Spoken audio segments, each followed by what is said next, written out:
जो रियल बात है वो ये है कि जब मैंने यूपीएससी का सोचा कि मुझे अब सिविल सर्विसेज का एग्जाम देना है, तब मैंने क्या किया, पहले एनसीईआरटी पढ़ना शुरू किया। अपने बड़े भैया से पूछा कि भाई कैसे तैयारी करनी है, तो बोले एनसीईआरटी पढ़ना है। एनसीईआरटी पढ़ना स्टार्ट किया तो मुझे एकदम समझ में नहीं आती थी। क्यों?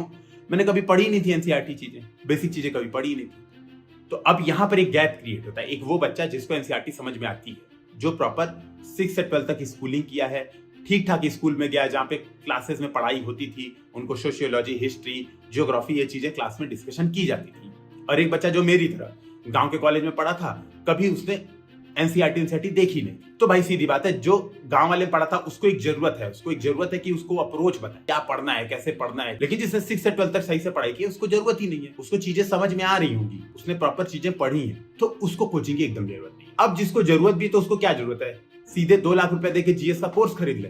नहीं, 2 लाख रुपए देके जाए दिल्ली पहुंच जाए, जीएस का कोर्स खरीद ले और भीड़ में खो जाए, एकदम इस बात की जरूरत नहीं। सीधे जरूरत इस बात की कि एनसीईआरटी समझ में आए। ऐसी कोशिश करे जैसे मन करे तैसे। बहुत सारे यूट्यूब पे फ्री वीडियोस है, बहुत सारे चैनलों ने फ्री एनसीईआरटी के वीडियो बना रखे हैं, उसको देखें। हम लोग ने प्रॉपर गाइडेंस दे रखा है एनसीईआरटी में, कैसे पढ़ना है, क्या पढ़ना है, किस तरीके से पढ़ना है, कैसे समझ में आएगी, क्या करना है। प्रॉपर कम से कम 50 वीडियो एनसीईआरटी पे बना, उसको देख सकते हैं। तो कोचिंग की जरूरत यहाँ भी नहीं है। लेकिन अगर मान लो आपको ये भी नहीं समझ में आ रही, अब तब सीधी बात है, आपकी जरूरत है कि आपको एक कोचिंग ज्वाइन करनी पड़ेगी जो आपको जीएस समझाए।